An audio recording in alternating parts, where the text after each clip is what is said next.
She was just a broke nanny, one paycheck away from losing everything, until two 7-year-old twins locked her inside a panic room and declared their Yakuza boss father had to marry her now.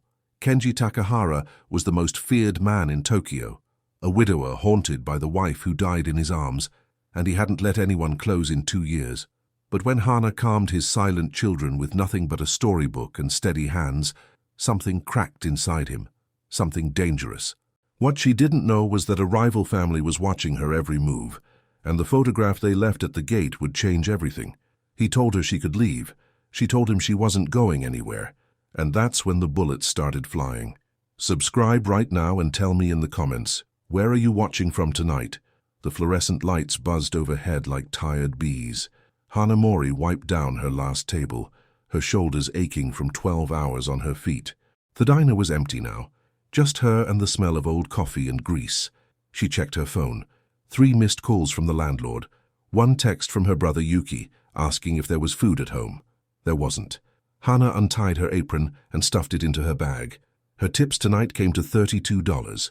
Not enough, never enough. She walked through the back kitchen, waving goodbye to the cook who barely looked up. Outside, the Tokyo night was humid and thick. Summer pressed down on the city like a heavy blanket. Her apartment was 4 blocks away, a tiny place on the 3rd floor of a building that should have been torn down years ago. The elevator hadn't worked in months. The hallway always smelled like cigarette smoke and mold. But it was home, for now.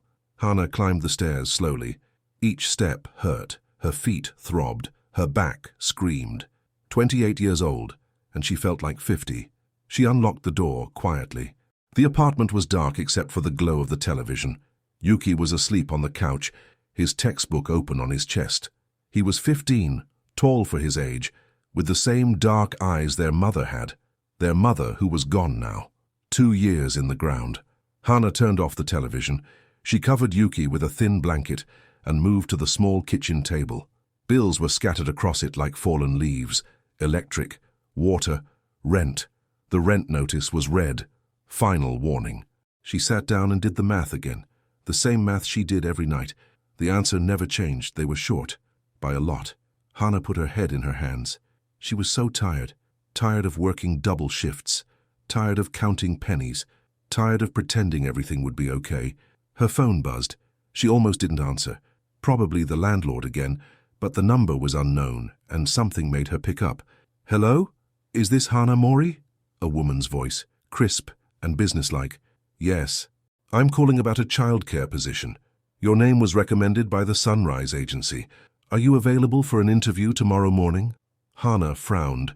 She had registered with that agency months ago. They had never called before. What kind of position? Live-in nanny. 2 children age 7. The family is particular. Previous candidates have not worked out. Something in the woman's voice made Hana pause. A warning, maybe, or a test. The pay is significant, the woman continued. Cash, weekly. She named a number that made Hana's breath catch. It was more than she made in a month at the diner. More than enough to pay the rent, to buy food, to keep Yuki in school. Why so much? Hana asked. The family requires discretion and patience. The children are difficult. Difficult children. Hana had worked with difficult children before, at the daycare center, at the after-school program. She knew difficult. When is the interview? Tomorrow, 10 o'clock. A car will pick you up. A car. What kind of family sent cars? Fear crept up Hana's spine, but she looked at the red notice on the table, at her sleeping brother, at the empty refrigerator. I'll be ready, she said. The car was black and expensive, the kind with tinted windows and leather seats that made no sound. The driver didn't speak. He just opened the door for her and drove. Hana watched the city slide past. They moved from crowded streets to quiet neighborhoods. The buildings grew larger. The walls grew higher. Security cameras appeared on every corner. After 40 minutes, they turned onto a private road. Trees lined both sides, thick and green. Then the estate appeared. Hana had never seen anything like it. The house was modern and massive, all clean lines and dark wood. A wall surrounded the entire property, topped with something that might have been electric wire. Guards stood at the gate. They wore suits, but Hana could see the shapes of weapons beneath. Her stomach tightened. The car stopped at the main entrance. A woman was waiting. She was in her 50s, with grey hair pulled back tight and eyes that missed nothing. "I am Yumi," she said, "head of household. Follow me." Hana followed. Her cheap shoes clicked on the polished floors. Everything was clean and cold, beautiful but empty, like a museum where no one lived. Yumi led her through a long hallway. The children are Aiko and Ren, 7-year-old twins, and their parents. Their father is away often. Their mother passed 2 years ago. 2 years. The same as Hana's mother. "The children do not speak much," Yumi continued. "They do not last with strangers. How many nannies have there been?" Yumi paused at a door. "You are the 9th. This year. 9 nannies in less than a year. What was wrong with these children?" Yumi opened the door. The room was large and filled with toys. Expensive toys still in their boxes. Books lined the walls. A window looked out on a garden that seemed to stretch forever. But the twins sat in the corner, together, small and silent. They had their father's dark hair and their mother's pale skin. Their eyes were wide and watchful. They looked at Hana like she was a problem they had already solved. Hana felt her heart break a little. She knew that look. She had seen it in the mirror after her mother died, after her father left. After the world proved it couldn't be trusted, she didn't approach them. Instead, she sat down on the floor a few feet away. She made herself small, unthreatening. "Hello," she said softly. "My name is Hana, like the flower." The twins didn't move, didn't speak. Yumi watched from the doorway, her face unreadable. Hana didn't push. She just sat there, quiet and calm. She looked around the room, at the toys and books. She picked up a picture book nearby and began to flip through it slowly. Minutes passed. The silence stretched. Then the boy, Ren, shifted slightly. His eyes followed the book. Hana turned the page. It was a story about a rabbit who lost his way home. She began to read, her voice low and gentle. The girl, Aiko, tilted her head. Hana kept reading. She didn't look at them directly. She just let her voice fill the space, warm and steady. When she finished, she closed the book and set it down. "That rabbit was brave," she said, "but also scared. I think that's okay. You can be both." The twins looked at each other. Some silent communication passed between them. Then Aiko stood up. She walked over slowly, her steps hesitant. She stopped in front of Hana and stared. Hana didn't move. She just waited. Aiko reached out and touched Hana's hair, just once. Then she sat down beside her. Behind her, Yumi made a small sound. Surprise, maybe, or something else. "Well," Yumi said quietly, "that is unexpected." They offered her the job that afternoon. The pay was even higher than promised, room and board included. Her brother could stay in the apartment. The rent would be handled. Food would be delivered weekly. It was too good, too easy. Hana knew there had to be a catch, but Yuki needed to stay in school. They needed to eat. They needed to survive. She signed the contract without reading all the fine print. Maybe that was foolish. Maybe she would regret it later. But right now, she was too tired to be careful. Her first full day at the estate felt like entering another world. The house had its own rhythm. Guards changed shifts at exact hours. Meals appeared on schedule. Yumi ran everything with the precision of a general. And everywhere, there were eyes, cameras, staff who watched without staring, silence that felt loaded. Hana focused on the children. They didn't talk to her, not yet, but they let her sit with them. They ate when she brought food. They followed when she suggested a walk in the garden. It was progress, slow, fragile progress. She learned their routines. Aiko liked to draw, but only in blue. Ren built towers from blocks, then knocked them down, then built them again. They ate the same lunch every day, rice and fish, no vegetables. They flinched at loud sounds. They never mentioned their mother. Hana didn't push. She just stayed close, present and patient. That evening, the sky turned dark early. Clouds rolled in heavy and grey. The air felt electric, charged with something coming. The twins grew restless. Aiko clutched her crayon so hard it broke. Ren's towers got smaller and smaller. "It's just a storm," Hana said gently. "The rain will come, and then it will pass." Thunder rumbled in the distance. Both children froze. Hana moved to the window and pulled the curtains closed. "I used to be scared of storms, too," she said. "When I was little, my mother would make a tent out of blankets. We'd hide inside with a flashlight. The twins stared at her. "Do you want to try that?" No response. But when she pulled blankets from the closet and draped them over chairs to make a fort, they crawled inside without being asked. Lightning flashed outside. Thunder cracked like a whip. Aiko made a small sound, not a word, but close. She pressed herself against Hana's side. The feel of that small body against her unlocked something. A memory Hana had buried deep, her mother's voice in the dark. A blanket fort in a tiny apartment. The smell of jasmine tea and safety. Gone now. All of it gone. Hana wrapped her arm around Aiko and pulled Ren close on her other side. "I'm here," she whispered. "You're safe.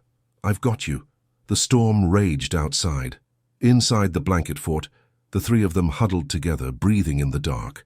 Then sirens wailed in the distance. Both children went rigid. "It's far away," Hana said quickly. "It's not for us. It's somewhere else." But the twins didn't relax. They looked at each other and something passed between them, a fear that went deeper than any storm.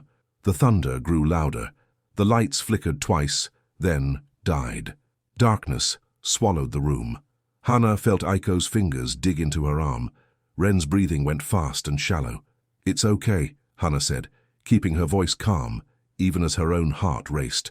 "Just a power outage. It happens sometimes." But the twins were already moving. They crawled out of the blanket fort, pulling Hana with them. "Where are we going?" They didn't answer. They just tugged her toward the hallway. Hana stumbled after them in the dark. The house was disorienting without light. All those clean lines and empty spaces became a maze. The twins moved with purpose. They knew this path, had walked it before. They stopped at a door Hana hadn't noticed. It looked like part of the wall, smooth and seamless. But Ren pressed his palm against a panel, and the door slid open. Beyond was a small room, metal walls, emergency lights glowing red, a panic room. Hana hesitated. "I don't think we should," but Aiko was already inside, pulling her forward. Ren followed, and the door began to close behind them. "Wait!" Too late. The door sealed with a heavy clunk. Locks engaged automatically. A mechanical voice announced something in Japanese that Hana didn't catch. They were trapped. The panic room was small, maybe 8 feet by 10. A bench ran along one wall. Emergency supplies sat on shelves. The red lights cast everything in an eerie glow. Hana felt the walls press in. "Okay," she said, her voice slightly strained. "Okay. We're okay. This is a safe room. It's meant to protect us." The twins sat on the bench, pressed together. Their eyes were huge in the red light. "Does your father know we're in here?" No answer. "Is there a way to call for help?" Ren pointed at a panel on the wall. Hana went to it, studied the buttons. Some were labeled, but in Japanese characters she could barely read. She pressed what she hoped was a communication button. Static, then silence. "Hello? Can anyone hear me? We're in the panic room. The children are safe." More static. No response. Hana tried again. Nothing. She took a deep breath. Panic wouldn't help. The children were already scared. They needed her to be calm. She sat down on the bench, leaving space but staying close. "My brother Yuki was scared of the dark when he was little," she said quietly. "He used to make me check under the bed every night, and in the closet, and behind the door." The twins watched her. "One night, I got tired of checking, so I gave him a flashlight. I told him it was magic, that as long as he held it, nothing scary could get him." She smiled at the memory. "He slept with that flashlight until he was 12, told everyone it was just for reading." A tiny sound, almost like a breath of laughter from Ren. Progress. The minutes stretched. The storm still raged somewhere above them. Hana could feel the faint vibrations through the walls, but down here they were cut off, safe and sealed away. "Do you come here often?" she asked. "When you're scared?" The twins looked at each other, that silent communication again. Then Aiko spoke. "Mommy used to bring us." The words were barely a whisper. The first full sentence either child had spoken to her. Hana's heart ached. "She brought you here to keep you safe?" Aiko nodded. She said the bad people couldn't get in. Bad people. What kind of life had these children lived? But Hana didn't ask. Not now. Now was for comfort, not questions. "She was right," Hana said. "No one can get in here. You're safe." The children seemed to relax slightly. Aiko leaned against Hana's side again. Ren stayed stiff, but his breathing slowed. They sat in the red-lit silence. Then Ren spoke, his voice small but clear. "If you stay in the safe room with us, Daddy has to marry you." Hana blinked. "What?" Aiko nodded seriously. "It's the rule. Yumi told us. Only family goes in the safe room. So now you're family," Ren said. "And Daddy has to marry you." Hana opened her mouth, closed it, opened it again. "I don't think that's exactly how it works." But the twins seemed satisfied with their logic. They settled against her, and for the first time Hana saw something like peace on their small faces. She sat there, trapped in a panic room with two children who had just decided she was going to marry their father, a father she had never met, a father who was apparently the kind of man who needed a panic room in his house. What had she gotten herself into? Heavy footsteps echoed from somewhere outside, getting closer. The vibrations traveled through the walls. The children tensed. Hana listened. The footsteps stopped outside the door. There was a pause, then the sound of something mechanical engaging. Someone was overriding the locks. Hana pulled the children closer, her heart pounding. She didn't know who was on the other side, didn't know if she should be relieved or terrified. The door slid open. A man stood in the opening. He was tall and broad-shouldered, dark hair, dark eyes, a face that looked carved from stone. He wore a suit that probably cost more than Hana's entire wardrobe, but there was nothing soft about him. Everything screamed danger, power, control. His eyes swept the room, the children, the emergency supplies, then Hana, and his gaze locked on her like she was a problem he hadn't expected. Behind him, Yumi appeared, her face pale with worry. "Takahara-sama," she began. He raised a hand. She went silent. "Out," he said. His voice was low and cold. "Now." The twins didn't move. He stepped into the panic room. The space immediately felt smaller. Hana could smell him, something expensive and sharp with a hint of rain. "Aiko! Ren! Come!" Still, they didn't move.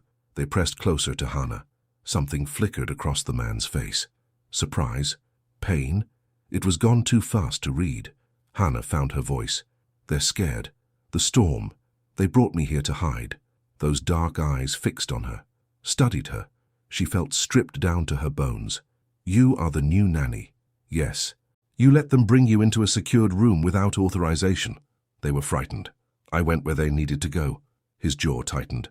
"That room has protocols, security measures. You could have triggered—" He stopped, took a breath that seemed to cost him something. Then he looked at his children again, really looked. They were calm, pressed against this stranger, yes, but calm, not shaking, not crying, not withdrawn into that terrible silence that had swallowed them for months. Something shifted in his expression. "You calmed them," he said. It wasn't a question. "I tried." He stared at her for a long moment. The silence stretched tight. Then he turned and walked out of the panic room. At the door, he paused. "You will remain," he said without looking back. "Temporarily." And he was gone. Yumi appeared in the doorway, her face unreadable. "Come. The power is restored. The children need dinner." Hana stood on shaking legs. The twins rose with her, each holding one of her hands. As they walked out of the panic room, Ren looked up at her. "See," he said quietly. "Now you're family." Hana didn't have an answer. She just held their hands and walked forward into a house full of shadows and secrets, into a life she hadn't chosen but couldn't seem to escape. The storm outside was ending, but Hana had a feeling hers was just beginning. The next morning, Hana found Kenji Takahara in the dining room. He sat at the head of a long table, reading something on his phone. A cup of coffee steamed beside him. In the daylight he looked different, still dangerous, still hard, but there were shadows under his eyes, lines around his mouth that spoke of sleepless nights. He looked up when she entered. His expression didn't change. "Sit," he said. It wasn't a request. Hana sat across from him. Yumi appeared with tea and toast. Hana hadn't asked for anything, but she accepted it anyway. Silence stretched between them. Kenji continued reading. Hana ate slowly, studying the room. Rich wood, clean lines, fresh flowers on a side table, the only soft thing in sight. "You have a brother," Kenji said suddenly. Hana's hand tightened on her cup. "Yes. 15 years old. Attends a public high school in the Shibuya district. Lives alone in your apartment while you work." He knew. Of course he knew. A man like him probably knew everything. He's not alone, Hana said carefully. The neighbors check on him, and I call every night. You cannot call every night from here. I'll find a way. Kenji set down his phone, his dark eyes fixed on her. The position requires full commitment. The children need consistency, someone who will not leave. I took this job to support my brother. I won't abandon him.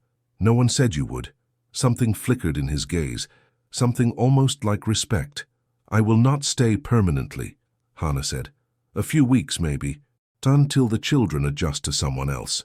The children have adjusted to no one in 2 years. Then maybe you've been hiring the wrong people. The words came out sharper than she intended. She braced herself for anger, but Kenji just studied her. That measuring look again, like she was a puzzle he couldn't quite solve. We will discuss terms later, he said finally. For now, focus on the children. He stood and left without another word. Hana let out a breath she hadn't known she was holding. The days blurred together. Hana built routines with the twins. Breakfast at 8, reading time at 9, a walk in the garden at 11, weather permitting, lunch, rest, art projects in the afternoon. The children still didn't speak much, but they stayed close. They followed her from room to room. They sat beside her at meals, progress, tiny steps forward. Hana called Yuki every night from her room. The connection was always clear.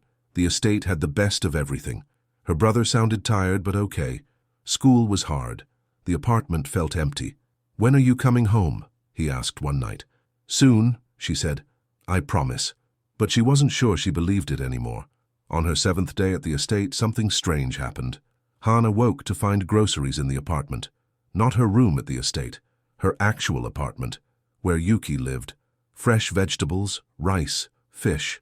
Even the expensive snacks Yuki loved but they could never afford. She called him immediately. Did someone deliver food? Yeah, this morning. A woman.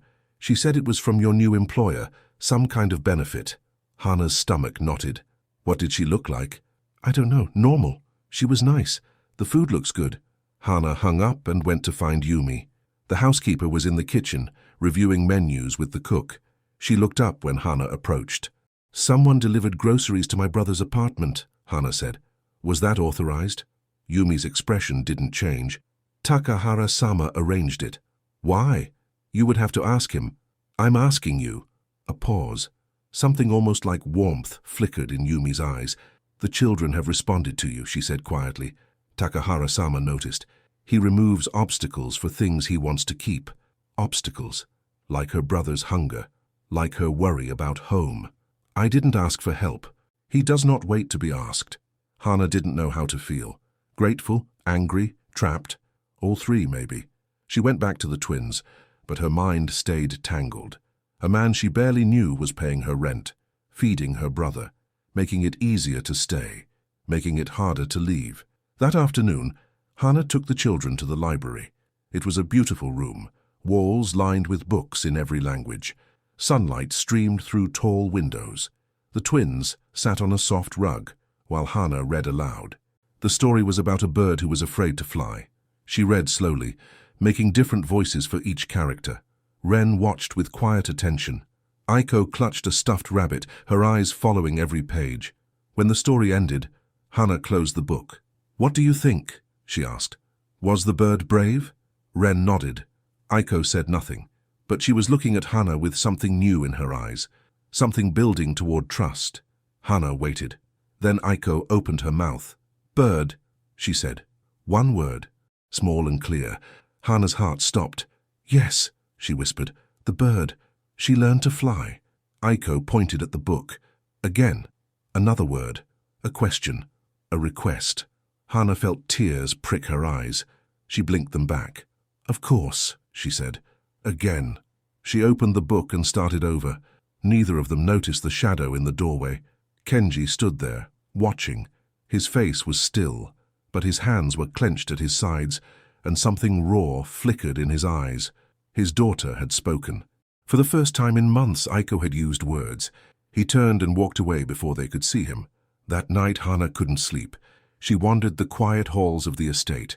Everything was still and dark. Guards patrolled outside, but inside felt empty.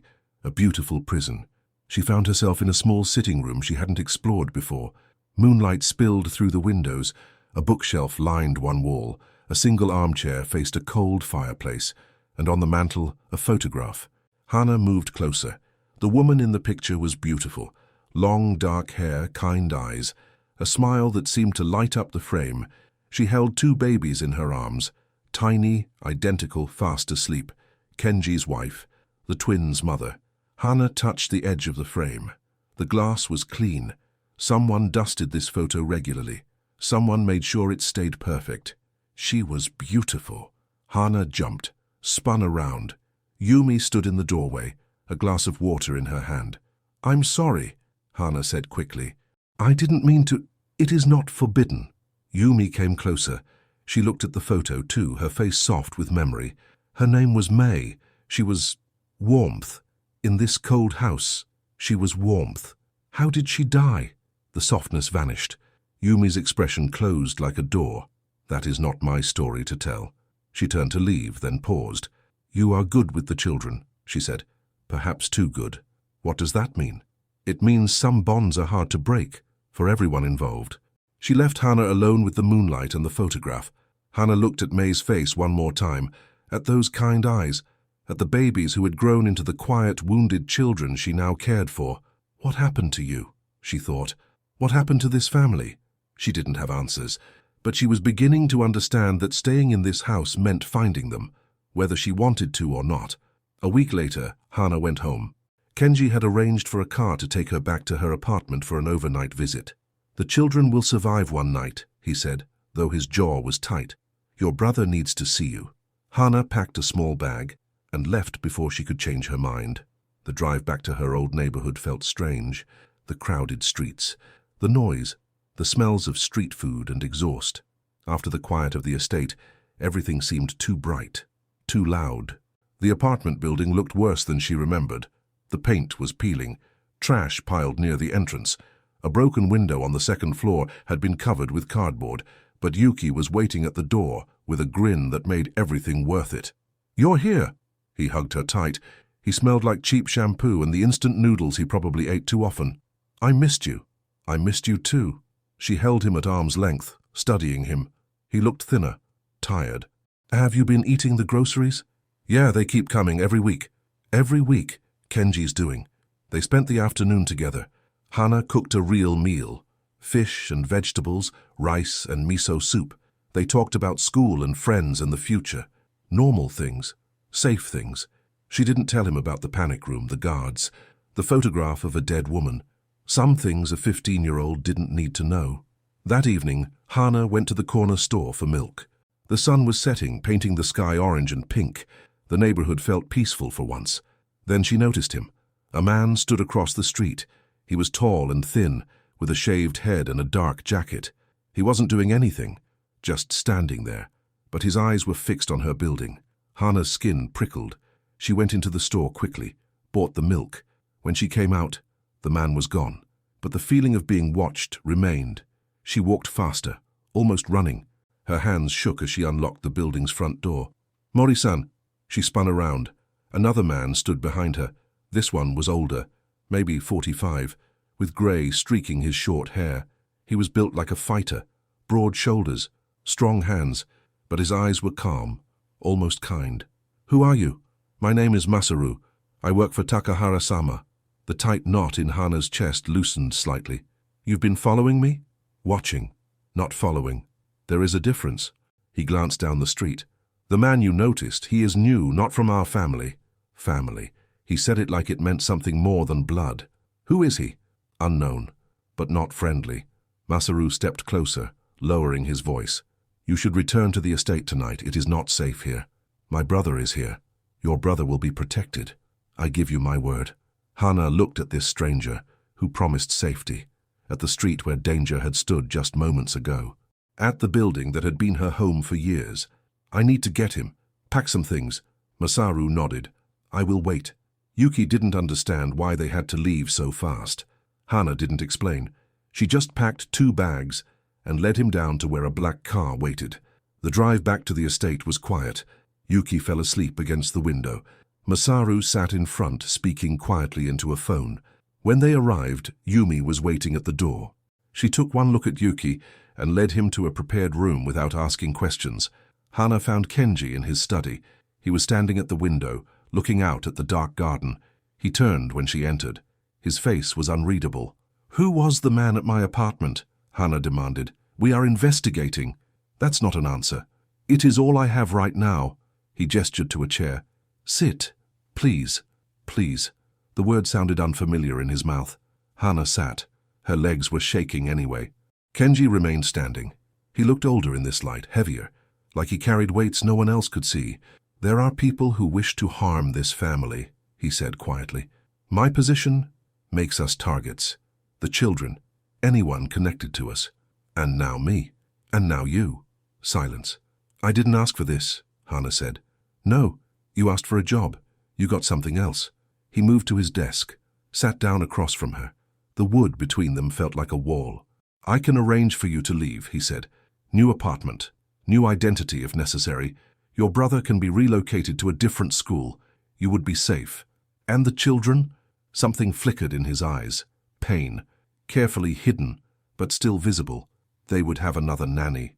Another stranger who they won't speak to. Another person who leaves. "That is my concern, not yours." Hana shook her head. "You don't get to decide that. Those children spoke to me. Aiko said words for the first time in months. You want me to walk away like that doesn't matter? I want you to be safe. Then keep me safe here." The words hung in the air. Kenji stared at her, really looked at her, like he was seeing something unexpected. "You would stay?" "Not for you." She lifted her chin. "For them. For Aiko and Ren. They need someone who won't leave. Even knowing the danger? Even knowing." She leaned forward. "But I have conditions." His eyebrow rose slightly. "Conditions? My brother stays with me. He attends school, a safe one, but a normal one. I am not a prisoner. I can make calls, see friends, have a life beyond these walls. You ask for much. I'm offering much. My safety, my future, my trust." She held his gaze. "What are you offering in return?" For a long moment he didn't speak. Then, slowly, he nodded. "Your terms are acceptable. All of them? All of them." He stood, and the meeting was over. "Yumi will make arrangements. The children will be happy." He moved toward the door, paused with his hand on the handle. "Thank you," he said quietly, without looking back. Then he was gone. Hana sat alone in the study. Her heart was pounding. She had just agreed to stay in the house of a man she barely knew, a man with enemies, a man whose world was violence and shadows. But those children needed her, and maybe, in a way, she needed them too. The days settled into a new pattern. Yuki enrolled in a private school nearby. He complained about the uniforms but liked the teachers. Guards drove him each morning and picked him up each afternoon. He didn't ask why. Maybe he was afraid of the answers. Hana stayed with the twins. They bloomed like flowers given water. Aiko spoke more each day. Short sentences, questions, even jokes. Ren remained quieter, but he smiled now. He reached for Hana's hand during walks. She learned the rhythms of the house. Guards changed shifts at 6 in the morning and 6 at night. Meals were served at exact times. The kitchen was off limits after 10. The east wing was always locked, Kenji's private rooms. Men came and went, serious men with serious faces. They met with Kenji in his study for hours. Sometimes Hana heard raised voices, sometimes just silence. She didn't ask questions, she wasn't sure she wanted answers. But she watched, and she noticed things. Kenji ate alone most nights. He stood at the window often, looking out at nothing. He worked late and woke early. He checked on the children every evening, but he never stayed long. He was afraid of them, Hana realized. Not of what they might do, but of what he might feel. Grief had built walls around him, thick and high, and he hid behind them like a man waiting for the next attack. One afternoon Hana overheard guards talking. She was in the garden with the twins. They were hunting for ladybugs in the flower beds. 2 guards stood nearby, just out of sight, their voices low. "Increased security on the south wall, Takahara-sama's orders. Because of the Sato situation? Keep your voice down. The staff already knows. Everyone knows. The Sato family wants blood. That's not our concern. We follow orders. I'm just saying. That nanny has no idea what she walked into." Hana's blood went cold. The Sato family. She had never heard the name, but the fear in the guard's voice was real. She gathered the children and went inside. Her hands were steady, but her mind was racing. What had she walked into? That night, Hana found Kenji on the terrace. He stood alone, looking out at the city lights. Tokyo sparkled in the distance like scattered jewels. The air was cool and clean. She almost turned back, almost retreated to the safety of her room. But she was tired of not knowing. "Takahara-sama." He turned. Something flickered across his face. Surprise, maybe. People probably didn't seek him out often. "Mori-san." He was formal as always, careful with distance. "Is something wrong with the children?" "The children are fine." She moved closer. "I want to know about the Sato family." His expression went blank, a mask sliding into place. "Where did you hear that name?" "It doesn't matter, I heard it. I want to know what I'm dealing with." Silence. The city glittered below. "The Sato family is a rival organization," Kenji said finally. "Our territories overlap. There have been disputes. Disputes that put your children in danger?" "Everything puts my children in danger." His voice was hard. "My name, my position, my existence. I could walk away from all of it, and they would still be targets. Because of who I am, who their mother was." He stopped. The mask cracked slightly. "I did not choose this life for them," he said quietly. "But it is the only one I can give." Hana looked at him, at the tension in his shoulders, the weariness in his eyes, the loneliness that radiated from him like heat. "Who were you?" she asked. "Before your wife died? Before all of this?" He turned away, back to the city, back to the distance. "Someone else," he said.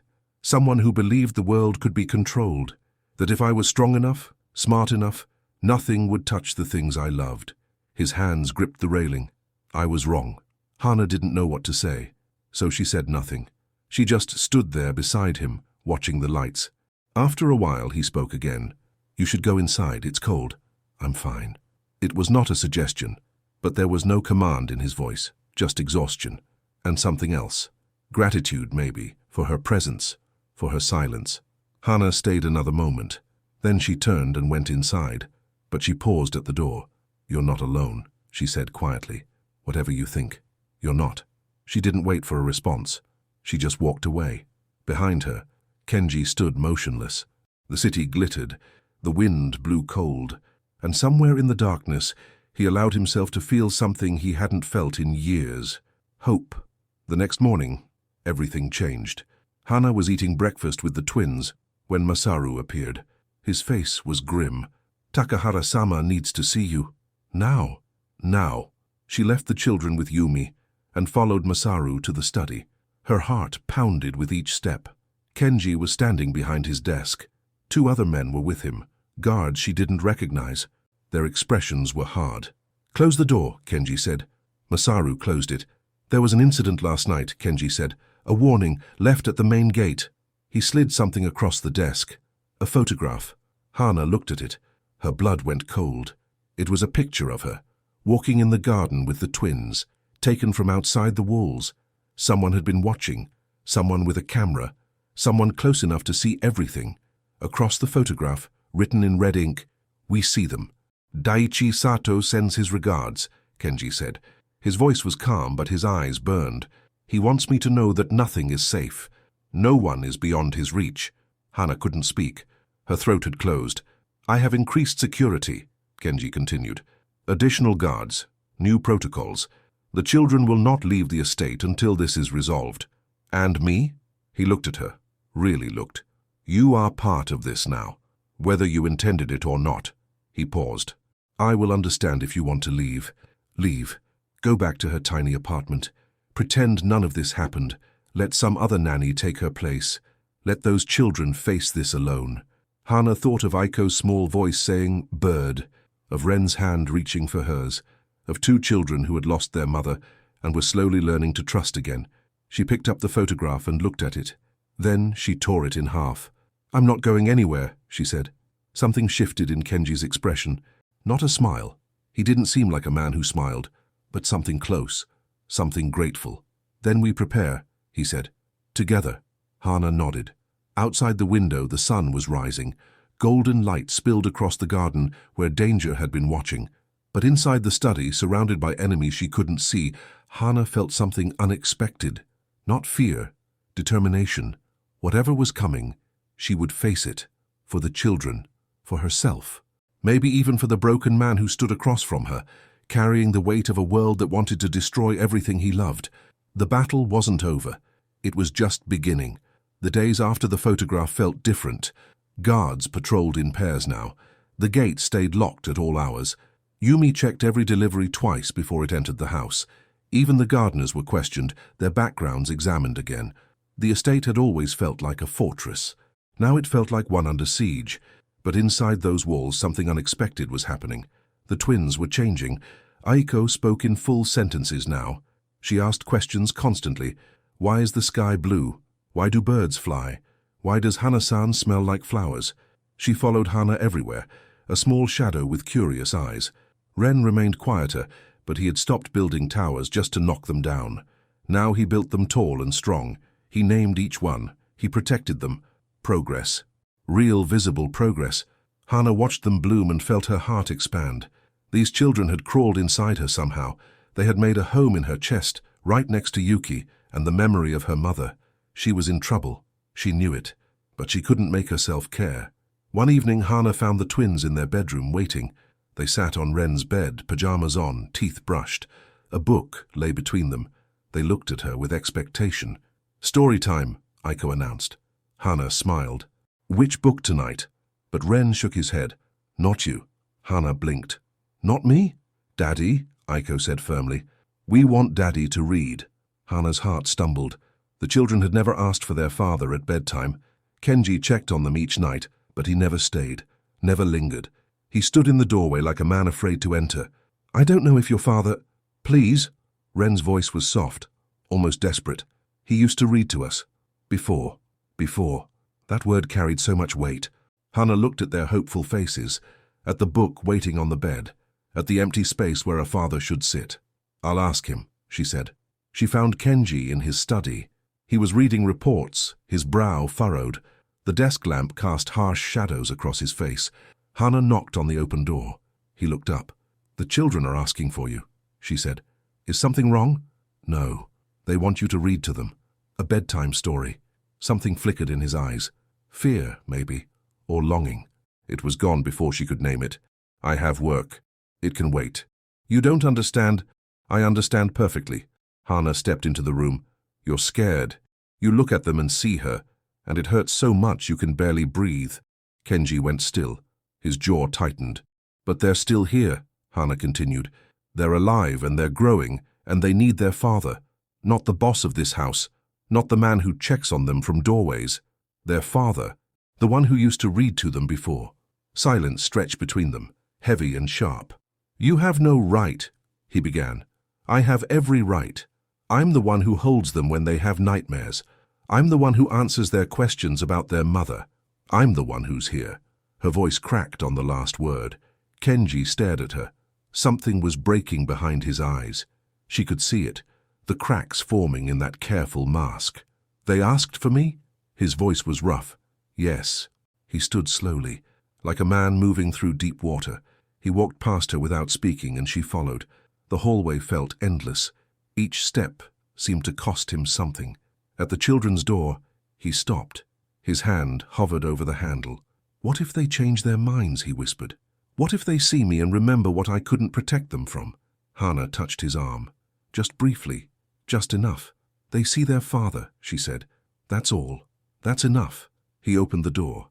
The twins looked up, their faces lit like candles. "Daddy!" Aiko scrambled across the bed. Ren followed, slower, but just as eager. Kenji stood frozen. His children reached for him, and for a moment Hana thought he might run. Then Aiko grabbed his hand, pulled him toward the bed. "Sit here," she commanded. Between us. He sat. The bed seemed too small for him. He was all sharp angles and tension in a room full of soft blankets and stuffed animals. Ren handed him the book. "This one. Hana-san reads it best, but you can try." Despite everything, Hana almost smiled. Kenji opened the book. His hands were steady, but his voice wavered on the first line. "Once upon a time, there was a little rabbit who lived in a big forest." The twins settled against him, one on each side. Small bodies pressed against his arms, trusting him, needing him. Kenji's voice grew stronger as he read. The words came easier. The story unfolded. Adventure and danger. And finally, home. Hana watched from the doorway. She saw the exact moment his shoulders relaxed, the moment he stopped being a Yakuza boss and became just a father reading to his children. His eyes glistened. He didn't wipe them. He just kept reading. When the story ended, both twins were half asleep. Aiko's hand clutched his sleeve. Ren's head rested on his arm. Kenji closed the book slowly. He looked at them like they were precious, fragile, like he couldn't believe they were real. "Good night," he whispered. He kissed each forehead, gentle touches that seemed to surprise even him. Then he stood and walked to the door. Hana stepped back to let him pass.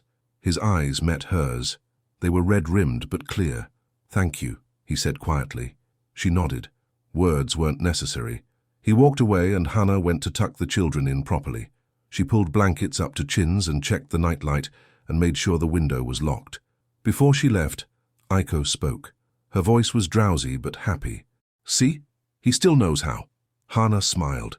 "He does. He just forgot for a while." She closed the door and went to her own room. But she didn't sleep for a long time. She kept seeing Kenji's face as he read. The love there, the grief, the desperate hope. He was more than a dangerous man, more than a feared boss. He was a father who had lost his way, and maybe, just maybe, he was finding it again. 2 nights later, Kenji found Hana in the garden. It was late. The children were asleep. The estate was quiet except for the distant footsteps of guards. Hana sat on a stone bench near the koi pond, watching moonlight ripple on the water. She heard him approach, but didn't turn. "You should be inside," he said. "So should you." He sat beside her. Not close, but not far. The distance felt intentional. For a while, neither spoke. Crickets sang. A breeze rustled the cherry trees. The night was peaceful despite everything. "My wife loved this garden," Kenji said finally. "She planted most of it herself. The cherry trees, the irises, even the koi." Hana looked at the fish gliding through the dark water, orange and gold and white. She had good taste. She had everything good. His voice was heavy. "Kind heart, gentle soul. She shouldn't have married someone like me. But she did. Yes, and it killed her." Hana turned to look at him. His face was carved in shadow, but she could see the pain there, raw and endless. "What happened?" she asked softly. He was quiet for so long she thought he wouldn't answer. Then he spoke, low and steady, like he was reciting facts from someone else's life. 3 years ago, we were leaving a restaurant, May and I. The children were at home with Yumi. There was an argument, business, territory, things that shouldn't have touched her. A car pulled up. Shots were fired. His hands clenched on his knees. The bullets were meant for me. Every single one. But May... He stopped, swallowed hard. "She stepped in front of me. She didn't even think, just moved." Hana's chest ached. By the time the ambulance came, she was already gone. Silence, the kind that holds sorrow like water holds stone. "It was my fault," Kenji said. "My life, my enemies, my choices. She paid the price. And the children..." His voice broke. "The children lost their mother because their father was too slow, too careless, too arrogant to believe anyone could touch us." Hana didn't speak. She just sat beside him, letting the weight of his words settle. Then, quietly, she told him her own story. "My mother died 2 years ago. Cancer. It was slow and cruel, and there was nothing I could do but watch." Kenji looked at her. "My father left when I was 12, just walked out one day and never came back. So it was just us, Mom and me and Yuki. I worked 2 jobs through high school, 3 jobs after, and still it wasn't enough." She stared at the koi, at the moonlight on the water. "When she died, I had to choose between burying her properly or paying rent. I chose rent because Yuki needed a home, and I've carried that guilt every single day since. You had no choice. Neither did you." She turned to face him. "You didn't fire those bullets. You didn't make her step in front of you. She chose that because she loved you. Love that killed her. Love that saved you." Hana's voice was firm. "And because of that love, those children still have a father. They still have someone to read them stories and tuck them in and keep them safe." Kenji's jaw worked. His eyes shone in the moonlight. "I have failed them. Every day since she died, I couldn't look at them without seeing her, so I looked away. But you're looking now." He met her gaze. Something passed between them. understanding, recognition, the shared weight of grief. "Because of you," he said quietly.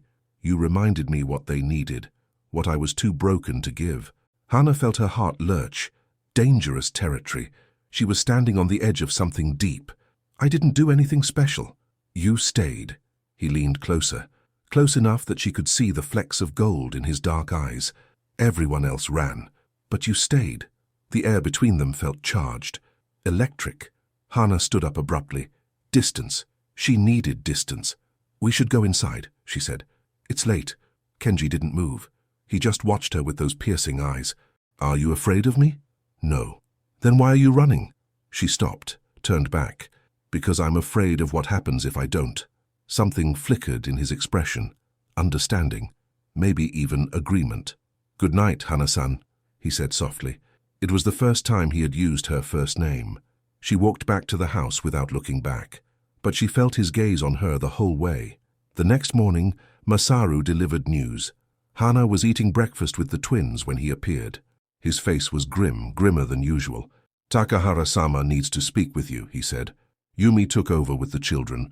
Hana followed Masaru to the study. Kenji was standing at the window. He turned when she entered. His expression was hard. "We have confirmation," he said. "The threat is real. Daiichi Sato has been making moves for months. The photograph was just the beginning." "What kind of moves?" "Infiltration, surveillance, testing our defenses." He moved to his desk. "He knows our routines, our vulnerabilities. He's been watching this house for weeks." Hana felt cold. "How?" "We found a device, hidden in the garden. Someone planted it during a delivery." His jaw tightened. "They've been listening." The garden, where she sat with the twins, where she talked with Kenji about grief and loss. What did they hear? "Enough." He slid a folder across the desk. "This arrived this morning." Hana opened it. Inside were photographs. Her brother leaving school. Yuki walking home with friends. Yuki in his room, visible through the window. Her blood turned to ice. "He's threatening my brother? He's threatening everyone. You, Yuki, the children." Kenji's voice was controlled, but barely. "This is how he operates. He finds pressure points, he squeezes until something breaks." "What does he want?" "Territory. Power. My surrender." Kenji's hands clenched. "Things I cannot give." Hana looked at the photographs, at her brother's face, at the danger circling closer every day. "So what do we do?" "You stay here, all of you. Yuki will be brought to the estate today. He will finish the school year remotely." "He won't understand." "Then help him understand." Kenji's eyes met hers. "I will protect you, all of you, but you have to trust me." Trust. Such a simple word for something so complicated. "I trust you with my life," Hana said slowly. "But I need you to trust me too. Tell me things. Include me. Don't make decisions about my family without asking." Something shifted in his expression. "Respect, maybe." "Agreed." He offered his hand. A formal gesture that felt strangely intimate. Hana took it. His grip was firm and warm. The handshake lasted a moment longer than necessary. "We face this together," she said. "Together," he agreed. Yuki arrived that afternoon. He was confused and angry and full of questions Hana couldn't fully answer. She told him as much as she could. Danger, protection, temporary measures. She didn't tell him about the Yakuza, about the dead wife, about the man who controlled it all. Some truths were too heavy for a 15-year-old. But Yuki was smart. He saw the guards. He noticed the locked gates. He put pieces together that Hana hoped he wouldn't. "Is this guy dangerous?" he asked that night, when they were alone in her room. "The one who owns this place?" "Yes," Hana said honestly, "but not to us." Shiyuki considered this. "And you trust him?" Did she? Could she? "I'm starting to," she admitted. Yuki nodded. He seemed to accept this. "Okay, but if things get weird, we leave. Promise?" "Promise." He hugged her, quick and awkward, the way teenage boys hug. Then he went to his room, already distracted by the mansion's high-speed internet. Hana sat alone, thinking about promises, about trust, about the line between safety and prison. A week passed, then two. The estate became their world. Yuki adjusted faster than expected. He found the game room, the home theater, the gym. He made friends with the cook who taught him to make sushi. He even started tutoring Ren in math. The twins adored him. Aiko followed him everywhere. Ren challenged him to endless video game battles. For the first time, they felt like a family. Hana watched it happen with wonder and fear. Wonder at how naturally they fit together, fear at how easily it could fall apart, and through it all, there was Kenji. He was different now, more present. He ate dinner with them most nights. He read to the twins every evening. He asked Yuki about school and actually listened to the answers. He was trying. Hana could see the effort it cost him. The walls around him were crumbling, slowly, stone by stone. One evening, Hana broke a vase. It was an accident. She was arranging flowers, something Yumi had taught her, when the vase slipped from her hands. It shattered on the floor. Expensive, irreplaceable. She stood there staring at the pieces, heart pounding. "I'll pay for it," she said when Yumi appeared. "I'll work it off, whatever it costs." But Yumi just shook her head and went to get a broom. That night, Kenji found her in the small sitting room, the one with the photograph of his wife. "I heard about the vase," he said. Hana winced. "I'm so sorry. I know it was valuable." It was. He sat in the armchair. It was also May's favorite. The words hit like a punch. Hana felt tears prick her eyes. "I'll do anything. I fixed it." She blinked. "What?" Kenji reached into his pocket and pulled out a small piece of ceramic, blue and white, part of a pattern. There is a Japanese art called kintsugi, repairing broken pottery with gold. The cracks become part of the beauty. He turned the piece in his fingers. May loved that idea, that broken things could be made whole again, more beautiful for having been damaged. Hana stared at him. "The vase is drying now," he continued. "It will not be the same, but it will still be beautiful, perhaps more so." He stood and set the piece on the mantel next to May's photograph. "You are not the first thing to break in this house," he said quietly, "and you will not be the last. What matters is how we put the pieces back together." He left without another word. Hana sat in the empty room, thinking about broken things, about gold-filling cracks, about healing. Days turned into something softer. They shared meals, real meals, around the big dining table. Laughter echoed in the halls for the first time in years. Yumi smiled more. Even Masaru cracked an occasional joke. The twins blossomed. Aiko's drawings covered the walls. Ren's towers grew taller and more complex. They played in the garden. They ran through the halls. They acted like children for the first time since their mother died. And Hana found herself watching Kenji, noticing things. The way he listened when his children spoke, really listened, leaning in, giving them his full attention.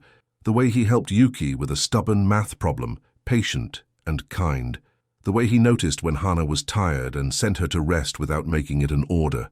He was changing, softening, letting light into places that had been dark for years. And Hana was terrified, because she was starting to feel something beyond gratitude, beyond respect. Something that made her heart race when he walked into a room. She couldn't name it, didn't want to name it, but it was there, growing stronger every day. One night, Hana couldn't sleep.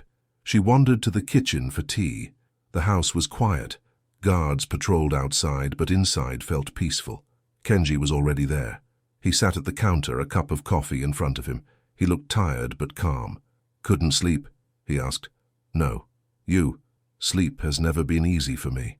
She made her tea and sat across from him. The kitchen felt small like this, intimate. "Thank you," she said quietly. "For what?" "For trying. With the children. With all of us." She wrapped her hands around the warm cup. "I know it isn't easy. It's easier than I expected." He looked at her, that gaze that always seemed to see too much. "Because of you." Her heart stumbled. "Kenji." The name slipped out. Not Takahara-sama, not boss. Just Kenji. His eyes darkened. Something flickered there. Want, maybe, or fear. "We shouldn't," he said quietly. "I know. You work for me. You're under my protection. It wouldn't be—" "I know." Silence. The tea cooled. The clock ticked. "But I think about it anyway," he admitted. "About you." Hana's breath caught. "What do you think about?" He set down his coffee, stood, moved toward her slowly, like she was something fragile. "About how you laugh with the children, how you challenge me when no one else dares, how you stayed when everyone else ran." He stopped in front of her, close, too close. "I think about what it would mean to have someone like you, beside me, not behind me." His hand rose, touched her cheek. His palm was warm and rough. "But I also think about what it would mean to lose you. Like I lost her. His voice cracked on the last word. Hannah covered his hand with hers, held it against her face. I'm afraid too, she whispered, of caring too much, of losing everything again. Then we're both cowards, or we're both careful. He almost smiled, that rare, precious expression. Careful, he repeated. Yes, let's call it that. He pulled away slowly, stepped back. The distance felt like a loss. Good night, Hannah. Good night, Kenji. He left. She sat alone, her tea cold, her heart pounding. This was dangerous, foolish, impossible. But as she walked back to her room, Hannah realized something. For the first time in years, she felt at home. Not because of the walls or the safety or the luxury, because of him, because of them, all of them. The twins who called her name with joy, the brother who was finally thriving, the housekeeper who had become a friend, the guards who nodded with respect, and the man who was slowly letting her in. She lay in bed and stared at the ceiling. Tomorrow, danger might come. The walls might fall. Everything might shatter. But tonight, she was home. And that was enough. The attack came without warning. Hannah was reading to the twins in the library when it happened. The afternoon sun streamed through the windows. Aiko was curled against her left side. Ren sat on her right, his hand resting on the page she was about to turn. Peace. Perfect, fragile peace. Then the alarm screamed. Red lights flashed. The sound was deafening, a wail that cut through everything. The twins went rigid. Their eyes went wide with terror. Hannah's training kicked in. Not real training, just instinct honed by weeks in this house. Come with me, she said. Her voice was calm, steady. She couldn't afford to be anything else. She grabbed their hands and ran. The hallway was chaos. Guards sprinted past, weapons drawn. Someone shouted orders in Japanese. Glass shattered somewhere in the distance. Masaru appeared from nowhere. His face was grim. The panic room, he said. Now. What's happening?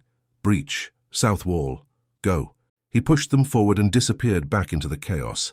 Hannah ran. The twins kept pace, their small legs pumping. They didn't cry. They didn't scream. They had lived through fear before. They reached the hidden door. Hannah pressed her palm against the panel, like she had seen Ren do. Nothing happened. It needs my hand, Ren whispered. He pressed his small palm to the scanner. The door slid open. They tumbled inside. Hannah pulled the children close. The door sealed behind them with that heavy final sound. Locks engaged. Red emergency lights glowed. They were safe. Trapped, but safe. Hannah-san, Aiko whispered. Is Daddy okay? Hannah's heart clenched. She didn't know. She had no idea where Kenji was or what was happening outside these steel walls. Your daddy is very strong, she said. He knows how to handle this. Promise? Hannah hesitated. She couldn't promise. She had no right to promise. But those small eyes looked up at her with desperate hope. I promise, she said.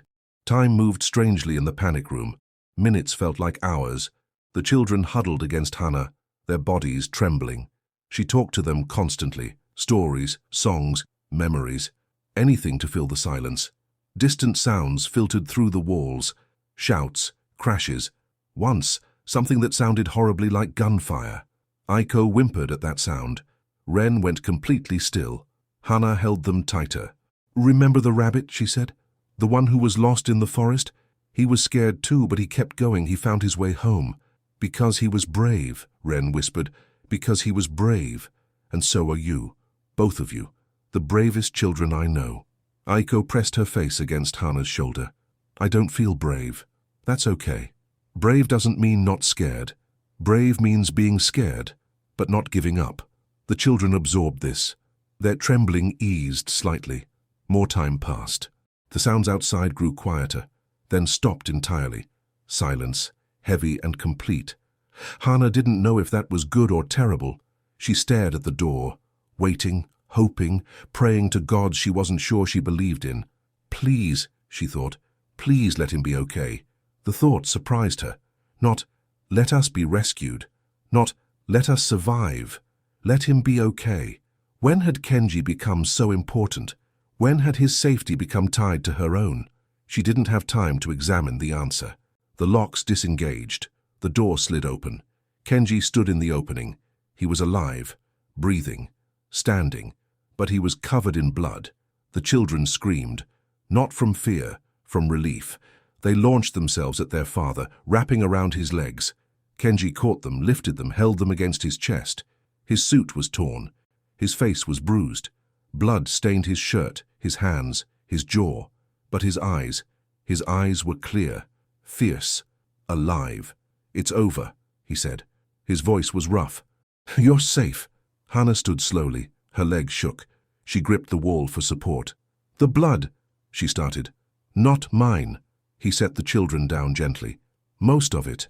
Masaru is checking the perimeter. We need to move to a secure location while we assess damage." "What happened?" His jaw tightened.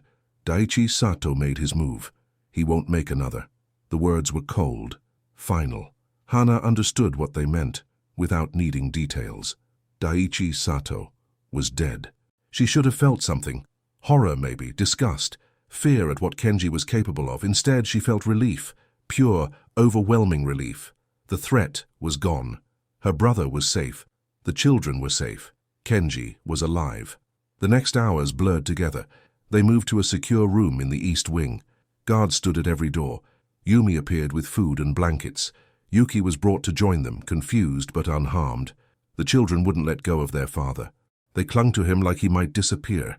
Kenji held them without complaint, his bloody hands gentle on their backs. Eventually, exhaustion won. The twins fell asleep in Kenji's arms. Yuki dozed on a couch. Even Yumi sat down, her iron posture finally softening. Only Hana stayed awake. She sat in a chair near the window, watching the darkness outside. Somewhere out there, men had died tonight. Blood had been spilled. Violence had erupted. And she was still here, still breathing, still whole. Kenji carried the twins to a bed in the corner. He tucked them in with that careful gentleness she had seen before. Then he walked toward her. He had changed clothes, washed his hands and face, but the bruise on his cheek was darkening, and he moved like a man in pain. He sat in the chair across from her, said nothing. The silence stretched between them, heavy but not uncomfortable. "Are you okay?" Hana finally asked. "I will be." "That's not what I asked." He looked at her. Those dark eyes that always saw too much. "No," he admitted. "I am not okay. I killed men tonight. Men who would have killed you, killed my children, but killing—" He stopped, his hands clenched on his knees. "It never leaves you, no matter how justified." Hana didn't know what to say. She had no experience with violence, with death, with the weight of lives taken. But she knew grief. She knew guilt. She knew the burden of choices made without good options. "You protected your family," she said softly.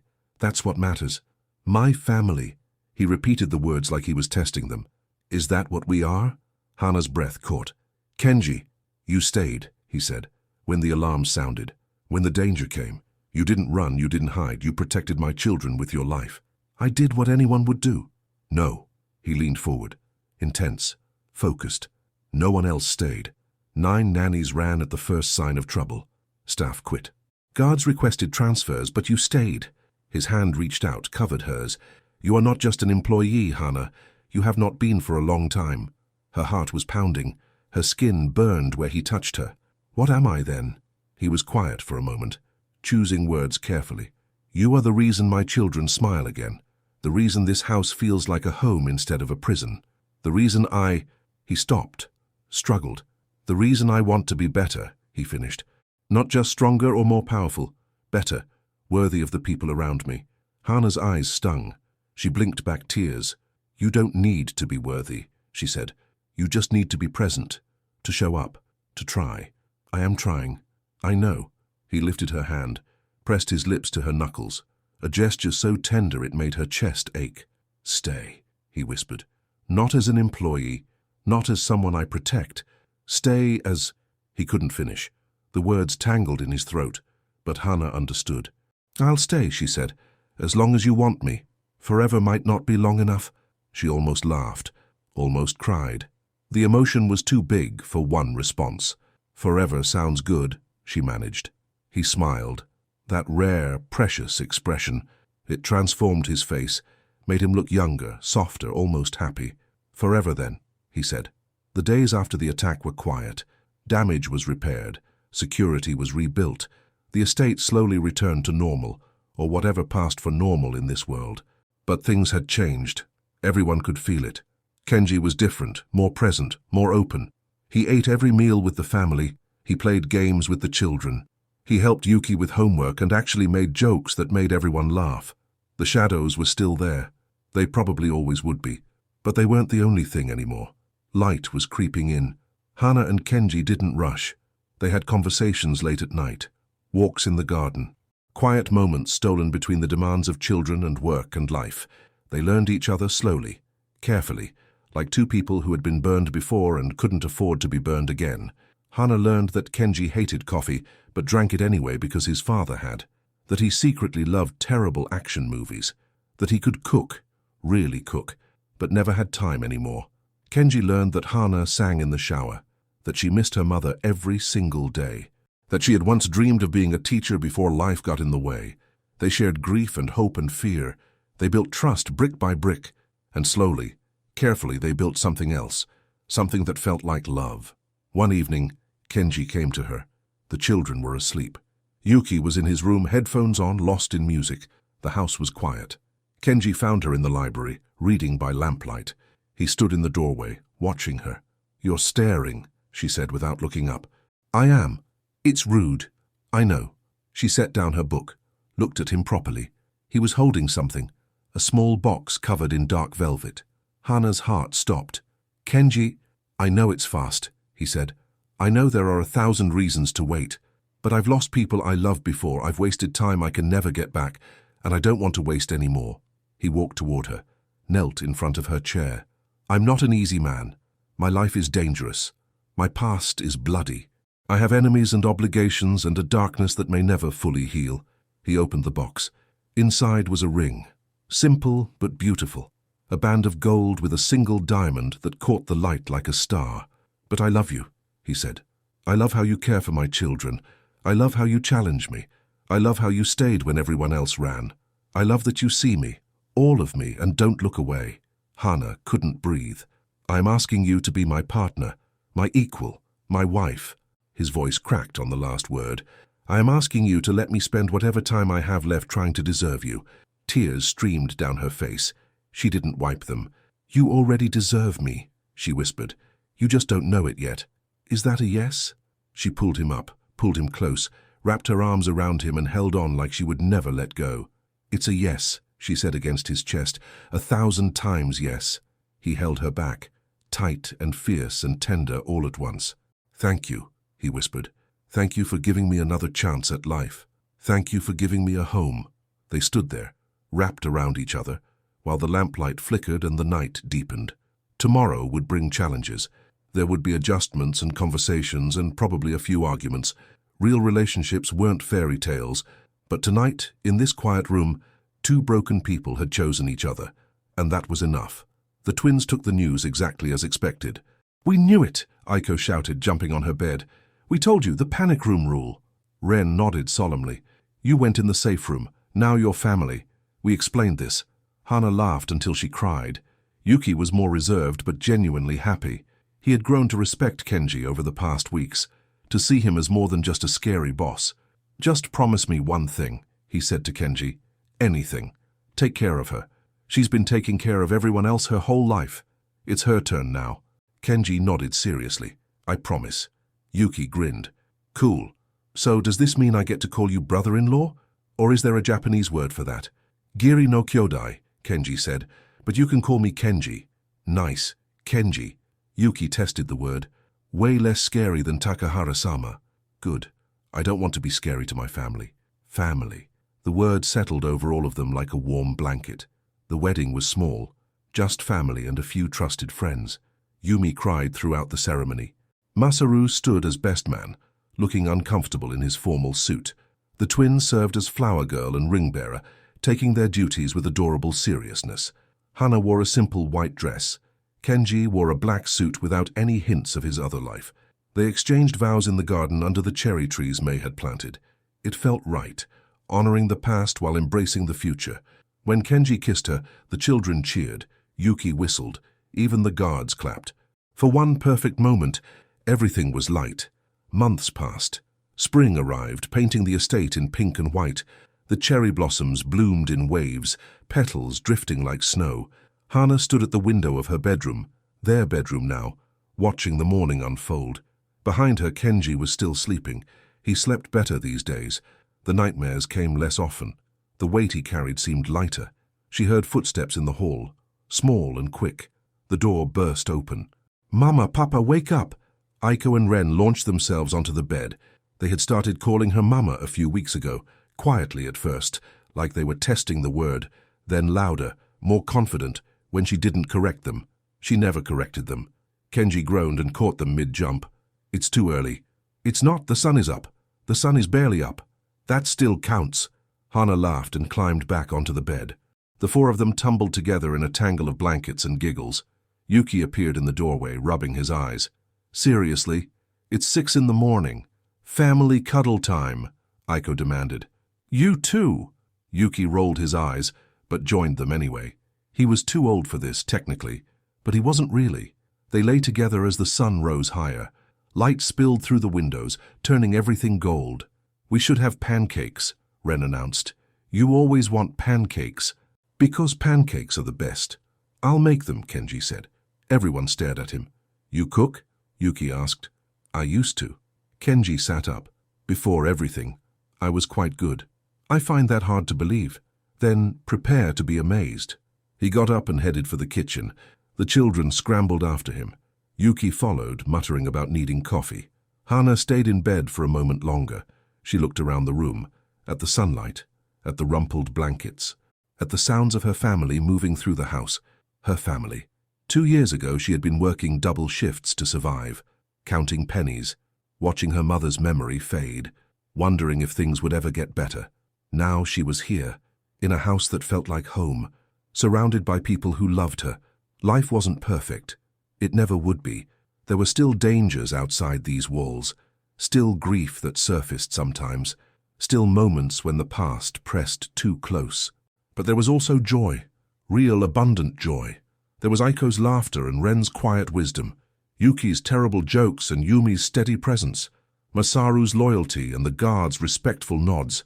And there was Kenji, the man who had been feared and broken, the man who had built walls around his heart, the man who had let her in one small crack at a time.